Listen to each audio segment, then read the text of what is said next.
네, 안녕하세요. 반갑습니다. 여러분들 중간고사 잘 봤나요? 잘 봤다고요? 축하드립니다.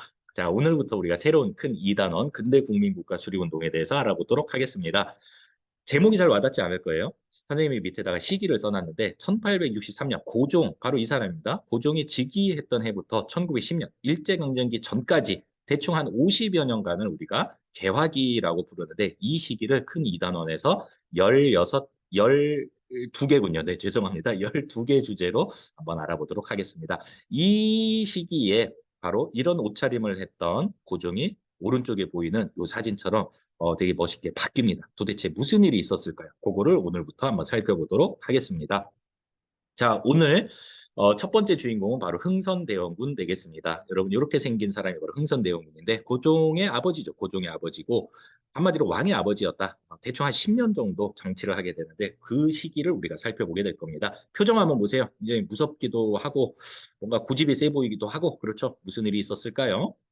자, 오늘의 포인트 두 가지입니다. 흥선대원군의 국내 개혁 내용, 그다음에 어떤 결과를 가져왔는지, 그다음에 두 번째는 통상수교 거부 정책 관련된 사건, 병제병 남신척, 이게 바로 순서입니다. 첫 글자만 딴 순서인데 순서도 알아둬야 되고 내용도 알아둬야 되겠죠. 크게 말하면 국내에서 어떤 일들이 있었고, 그다음에 해외 국외와 관련된 외교 정책 어떤 일들이 있었는가 그거를 여러분들이 찾아 먹으면 되겠습니다. 자, 먼저 19세기 우리가 이제 연결을 좀 시켜야 돼요. 큰 일단원의 마지막이죠. 조선 후기에 어떤 일들이 있었습니까? 그렇죠. 한 60여 년간 나이 어린 왕이 즉위하면서 세도 정치, 세도 가문들이 정치를 해나가는 세도 정치 시기가 오면서 왕권이 바닥에 떨어져 있던 상황이었습니다. 백성들의 삶은 어땠습니까? 삼정의 문란이 심화되죠. 세금이 과도하게 거치게 되고요. 그다음에 신분제가 흔들리기 시작하죠. 양반들이 많아지게 된다. 이런 얘기 했었고요. 그다음에 서학, 천주교죠. 그다음에 동학, 평등을 강조하는 그런 이제 새로운 종교들이 민간에 많이 퍼지게 됩니다. 민생은 파탄이 나고 밀란이 많이 일어난다. 홍경래의 난, 그다음에 임술농민봉기 이런 것도 우리 공부했을 겁니다. 자, 한편 이 시기에는 서양 배들 모양이 이상한 배다라고 해서 이양선이라고 불렀는데 이 이양선으로 인해서 국내 불안감이 심화되는 그런 시기였습니다. 지도를 한번 볼까요? 대충 19세기 초부터 19세기 말까지 굉장히 많은 미국, 영국, 프랑스, 러시아 주로 이제 제국주의 국가들이죠. 서양 제국주의 국가들이 우리나라 인근 해변에 나타나 가지고 막 해안을 측량하고 막 통상을 요구하고 막 이제 그런 상황입니다. 처음 보는 모양의 이상한 증기선 이런 배를 보니까 사람들이 조금 불안에 떨었겠죠. 도깨비들인가 이러고요.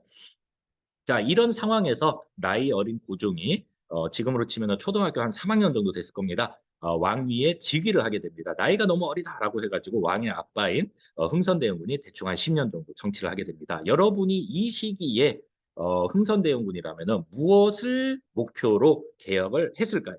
그렇죠. 바로 왕권, 떨어진 왕권을 세우기 위한 여러 가지 개혁들을 했을 겁니다. 다 뿐만 아니라 파탄난 민생을 좀 안정시켜 보려고 여러 가지 개혁들을 했겠죠. 자, 먼저 위에 왕권 강화책을 한번 살펴보도록 하겠습니다. 첫 번째로 요 세도 가문들을 철저히 배제하고 그다음에 이제 종친 세력 그다음에 그 외에 소외돼 있었던 여러 인재들을 골고루 등용을 하게 됩니다. 이거는 이제 세도 가문들을 누르기 위한 그런 정책이었다고 보면 되겠습니다.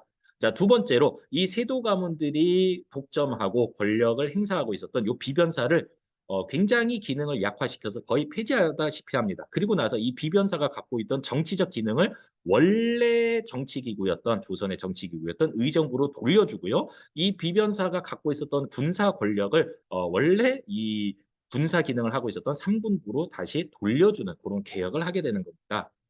세 번째로 통치 규범을 다시 한번 확립하고자 대전회통이라는 법전을 편찬하기도 하고요. 그 다음에 떨어진 왕실의 권위를 회복하기 위해서 임진왜란 때 불탔던 경복궁을 다시 세우게 됩니다. 다시 세운다. 이거를 우리가 중건이라고 합니다. 궁궐을 새로 세운다. 돈이 많이 들었겠네요.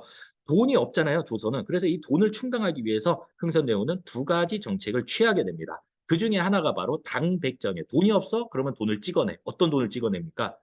하나의 엽전 하나에 상평통고 100배의 가치가 있는 그런 돈을 당백전이라고 합니다. 고액 화폐라고 보면 되겠죠. 요새로 치면 100만 원짜리 동전 하나를 찍어냈다. 뭐그 정도로 여러분들 느낌을 가져가면 되겠죠. 어떤 일이 벌어질까요?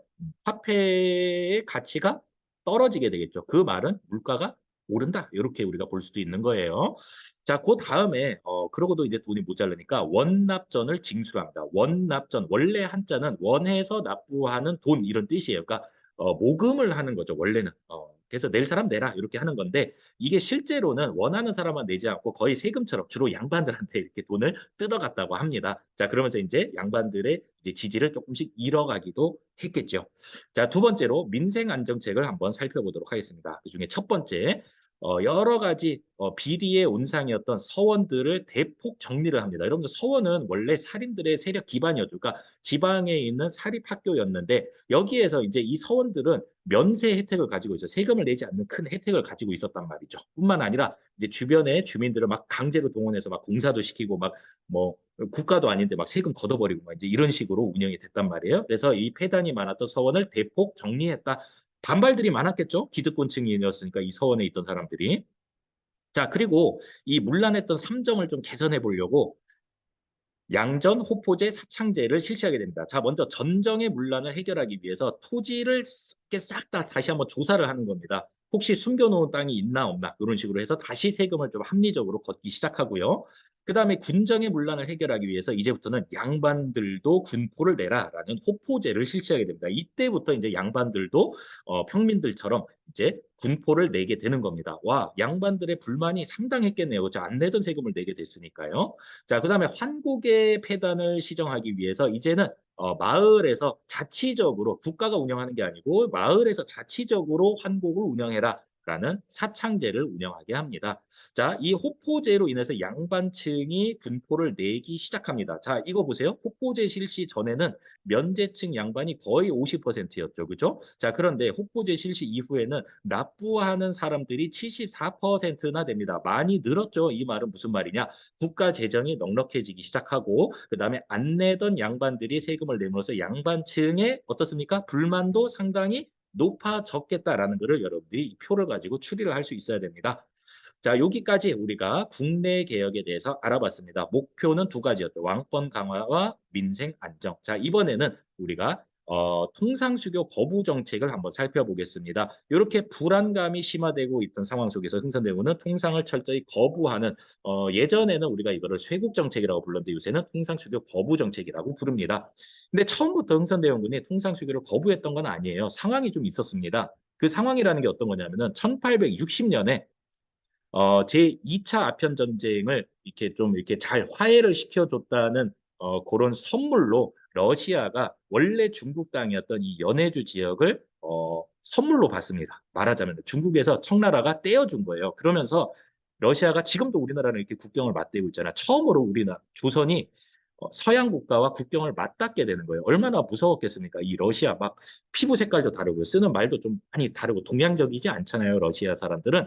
그래서 이 흥선대원군이 처음에는 이 러시아를 견제하기 위해서 이미 조선에 들어와 있던 프랑스 선교사들을 이용하기로 합니다. 이 프랑스 선교사들을 불러가지고 야, 니네 나라 가가지고 이 러시아를 좀 견제하게 너네 대통령이나 그 왕한테 좀 도와달라고 해라. 이제 이렇게 이제 부탁을 합니다. 그런데 이 프랑스 선교사들이 그거는 정치적인 그런 목적이고 우리는 종교적인 이유로 왔기 때문에 정치에는 관여하지 않습니다. 이제 거부를 하게 되는 거죠. 말하자면 흥선대원군이 뜻대로 잘 안 된 거예요. 마침 그때 국내에서는 이 양반 유생들이 이 천주교를 철저히 금지해야 된다 이런 이제 상소가 막 올라오기 시작하거든요. 그래서 에이 잘 안 될 것 같은데 그러면은 국내에서 여론이라도 내가 조금 확보를 해야겠다라면서 흥선대원군이 1866년에 병인년에 대대적인 천주교 신자 탄압을 하게 됩니다. 그게 바로 병인 박해라는 사건이고 이 와중에 우리나라 천주교 신자 당연히 많이 죽었지만 프랑스 선교사들, 프랑스 신부들도 많이 죽게 됩니다. 자, 이게 이제 나중에 병인양요의 배경이 되게 되는 거죠. 자, 근데 그 사이에 한 가지 사건이 더 있었습니다. 요 사이입니다. 병인박해 직후에 똑같은 1866년에 중요한 두 번째 사건인 제너럴 셔먼호 사건이 일어나게 되는데 제너럴 셔먼호는 미국에 장사하는 배입니다. 상선인데 평양 근처에 와가지고 통상을 요구하게 됩니다. 당연히 우리나라 평양 뭐라 그러죠? 주민들이 거부를 합니다. 그랬더니 이제 제너럴 셔먼호가 막 상륙해가지고 막 약탈하고 이러니까 이때 당시에 이 관찰사였던 이 박 교수를 포함해서 이 평양 주민들이 다 합세를 해가지고 이 제너럴 쇼모노를 불태워버립니다. 그래서 제너럴 쇼모노가 가라앉게 돼요. 와, 놀랍지 않습니까? 최신식 무기를 갖고 있었을 텐데 어쨌거나 흔적도 없이 이 제너럴 쇼모노가 가라앉게 됩니다. 몇 년 동안 미국은 이 제너럴 쇼모노의 행방에 대해서 모르고 있었다는 거예요. 자, 어쨌거나 이 제너럴 쇼모노 사건이 나중에 이제 신미양요의 배경이 되는 그런 사건이 되겠네요. 자, 프랑스에서 이 병인박해를 구실로 해서 쳐들어온 사건이 바로 병인양요입니다. 다 같은 해에 있었던 일입니다. 병제병 요 순서예요. 같은 해지만 순서는 다르다. 자, 이 병인양요에 대해서 한번 살펴볼까요? 자, 이 프랑스 군대가 어디로 쳐들어왔냐면 바로 우리나라 서해 쪽에 있는 강화도와 김포에 쳐들어오게 됩니다. 자, 여기서 이제 맞서서 누가 싸우게 되느냐? 죄송합니다. 바로 한성근, 그다음에 양원수가 잘 맞서 싸웁니다. 그래서 결국에 이 프랑스가 큰 소득 없이 다시 철수를 하게 되는데 철수하는 과정에서 강화도에 있었던 외규장각 부서를 마음껏 약탈해 가게 됩니다. 네, 외규장각은 여러분 규장각은 알고 있습니까? 정조가 세웠던 이제 왕실 도서관이잖아요. 그거에 이제 별관을 여기저기다가 뒀는데 그 중에 하나가 강화도에 있었던 겁니다. 그래서 바깥 외자를 써가지고 외규장각, 규장각의 별관 여기에 이제 중요한 도서들이 많이 보관이 돼 있었는데 이거를 이제 약탈해 가고 불태우고 했었다라는 얘기입니다. 자, 2년이 지났습니다. 1868년에 남연군 묘가 도굴되는 사건이 일어납니다. 참고로 이 남연군 묘를 도굴했던 사람은 독일의 상인인 오페르트라는 사람인데 통상을 요구를 했는데 거부를 당한 겁니다. 그래? 그렇다면 내가 뭔가를 조금 해야겠다라면서 남연군 묘를 도굴을 하려고 합니다. 여기서 이제 각종 이제 보물을 가지고 있으면은 협상할 때 유리하겠다 이렇게 이제 생각을 했던 거예요. 물론 착각이었지만요. 참고로 이 남영군이 누구냐? 바로 흥선대원군의 아빠입니다. 말하자면 고종의 할아버지가 되는 거죠. 와, 왕의 할아버지 무덤을 눈이 새파란 이 서양 세력이 서양 상인이 그것도 막 도구를 하려고 한다. 그 사건을 접한 흥선대원군은 더더욱 결심을 굳히게 됩니다. 이 서양 오랑캐들, 이 짐승만도 못한 놈들은 절대로 우리가 상대를 해주면 안 되겠다라고 생각을 하고 이 통상수교 거부 정책이 더욱더 강화되는 그런 결과를 가져옵니다. 자, 이때쯤 미국에서 이 제너럴 쇼모노가 여기 평양 앞바다에서 침몰했다는 그 사실을 알게 됩니다. 그리고 나서 함대를 파견을 해서 1871년에 신미양요가 일어납니다. 마찬가지로 강화도에 처음 이제 상륙을 해서 전투가 벌어지는데 어제연이 지휘했던 조선 군대가 광성보에서 처절하게 싸우다가 결국은 전멸하고 맙니다. 그때 미군들이 어제연 장수의 깃발, 장수의 상징인 숫자가 새겨진 그 깃발을 약탈해 가서 오랜 시간 동안 미국 해군사관학교에 전시를 하다가 영구 임대 형식으로 우리나라에 들어오게 되는데 자, 어쨌거나 보세요. 병제병 남신 신미양요와 병인양요를 겪고 나서 흥선대원은 전국 방방곡곡에 척화비를 세우게 됩니다. 척화비 내용은 여러분들이 들어봤을 거예요. 서양 오랑캐가 오는데 화친을 하자는 거는 나라를 팔아먹는 거다. 무조건 싸워서 쫓아버려야 된다라는 무시무시한 글귀가 여기저기 글귀가 새겨진 비석이 여기저기 세워지게 되는 겁니다. 지도 하나 가져와 봤습니다. 여러분들 여기 보세요. 여기가 서울이죠. 서울. 행주산성이 있고요. 한강, 임진강이랑 합류되면서 서해로 흘러가죠. 바로 이 큰 섬이 강화도 되겠습니다. 자, 요 서울로 들어가려면 반드시 요 사이 강화도를 지날 수밖에 없습니다. 여기서 이제 조선 군대랑 프랑스 군대가 맞섰던 게 병인양요. 그다음에 미군이랑 싸웠던 게 신미양요. 이렇게 되는 거고요. 자, 사진 하나 더 볼까요? 자, 이 사진 이게 한자로 장수 숫자입니다. 장수 숫자. 이 미군이 이 신미양요 당시에 약탈해 갔던 요 깃발 미국 해군사관학교에 전시돼 있다가 우리나라에 영구 임대 형식으로 2년 전인가 들어온 걸로 알고 있습니다. 엄청나게 크죠? 코로나 때였나 봅니다.